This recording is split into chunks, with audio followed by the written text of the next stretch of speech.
Oi, gente, tudo bem? Hoje eu tô aqui para falar mais uma vez, né, a respeito das questões de relacionamento, assim.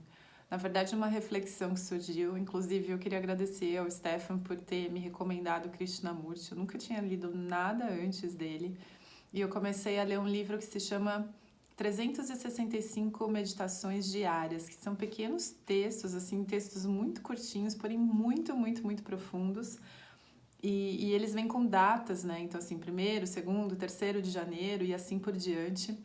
Eu ainda não consegui chegar na data de hoje, porque eu comecei a ler o livro agora, enfim. Mas é muito legal, assim, a maneira como ele vai trazendo umas reflexões e umas desconstruções que parece, a sensação que eu tenho é que vai desfazendo, assim, alguns nozinhos dentro da nossa mente, né? E uma das coisas assim que me chamou muito a atenção é com relação a tudo isso que eu falo aqui, né, de codependência, de energia, da gente não ter energia autônoma, né? E o que eu quero dizer com isso?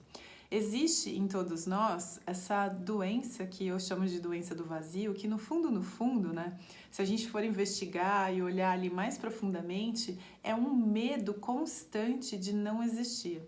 Aí você fala, não, Juliana, você tá ficando completamente louca, né? Mas assim, no fundo, o nosso ser individual, separado, super especial, com toda aquela história de vida, eu digo que ele não existe por quê? Porque assim, como realidade, né, como eu posso dizer?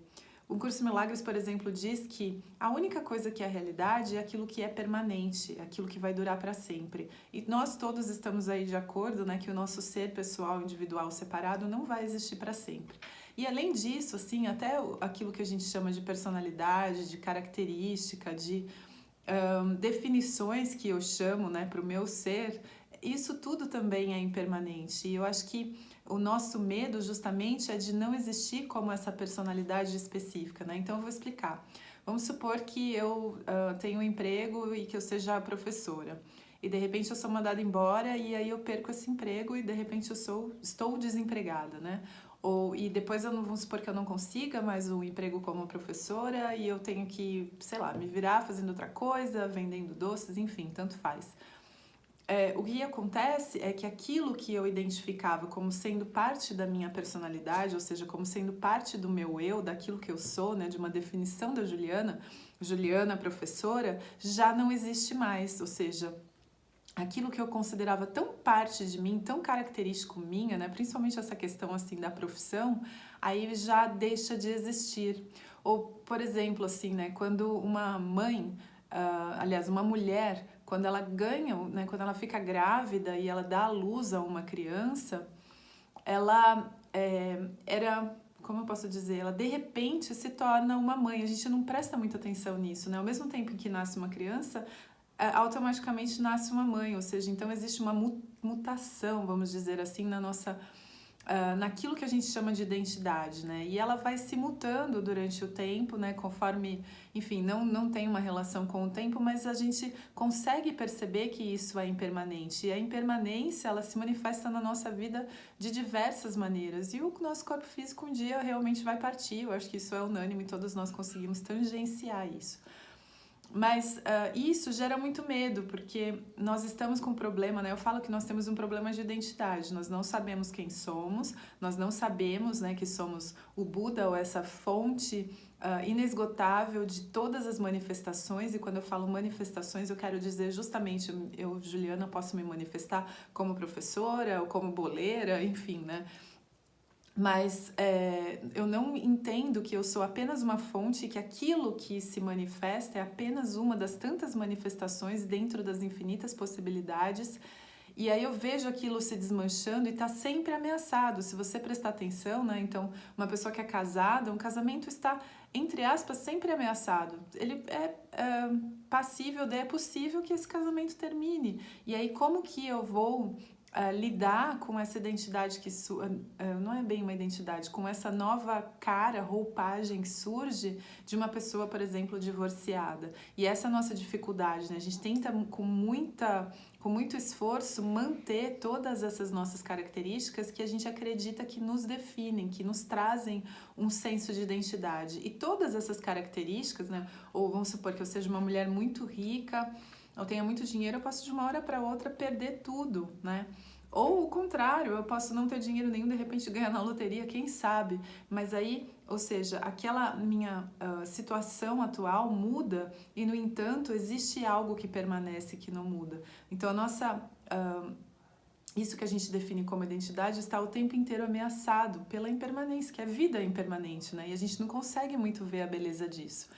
E o que acontece, então, é que, principalmente, por exemplo, num relacionamento amoroso, eu sei que eu tô focando muito nisso, é que ultimamente tem sido uma questão, assim, bem presente na minha vida, mas principalmente nessa relação entre um casal, quando você conhece alguém e, de repente, você fica ali e se apaixona por aquela pessoa, né? E dentro desse movimento da paixão, cria-se já uma identificação. A gente acaba criando uma relação de dependência, porque a gente já automaticamente se identifica como sendo aquela que se relaciona com aquela outra, né? E aí por isso é tão difícil também abrir mão, porque a gente se sente que está abrindo mão da minha própria identidade, e aí a gente gera um relacionamento de codependência, ou seja, onde a minha energia não é autônoma, eu dependo muito do movimento do outro para que defina como eu me sinta. Na verdade não é bem assim, né? E aí, como a gente não consegue perceber essa questão da identidade, que a gente está sempre buscando firmar, solidificar algo que nunca vai ser sólido, a gente está o tempo inteiro fazendo isso e por isso a gente sofre, a gente sai do núcleo da questão porque a gente não entende onde está o problema, né? Gustavo Gitt fala sempre que nós somos mestres em achar soluções, mas a gente não sabe qual é o problema.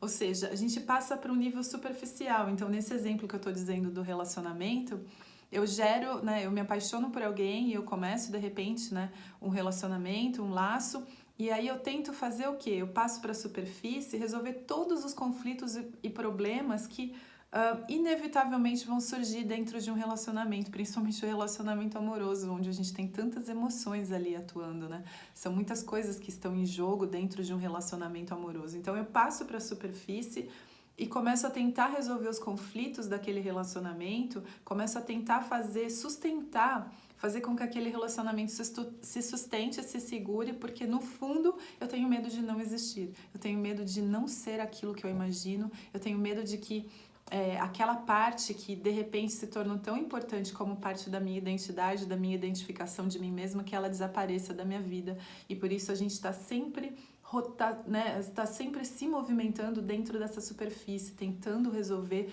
os conflitos e os problemas que a gente gera por tentar sustentar todos os alicerces ou bases que a gente definiu como sendo primordiais, essenciais para a definição dessa nossa identidade, que no fundo é uma identidade falsa, né?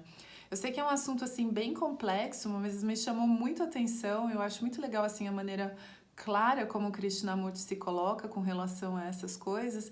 E eu queria trazer assim essa reflexão para vocês sobre como nós que somos no fundo seres inerentemente, né, livres, criadores de todas essas manifestações, como a gente acaba virando um ser preso a quê? Preso a essa obrigação de fazer coisas e de se comportar de determinada maneira para manter essas relações, seja ela com trabalho ou com pessoas, e porque no fundo, o que a gente está tentando fazer é solidificar uma identidade, uma imagem que no fundo nunca vai ser sólida, ela nunca vai ser permanente, né? Então era essa reflexão que eu queria trazer para vocês hoje. Super obrigada pela atenção de vocês e até o próximo vídeo. Namastê!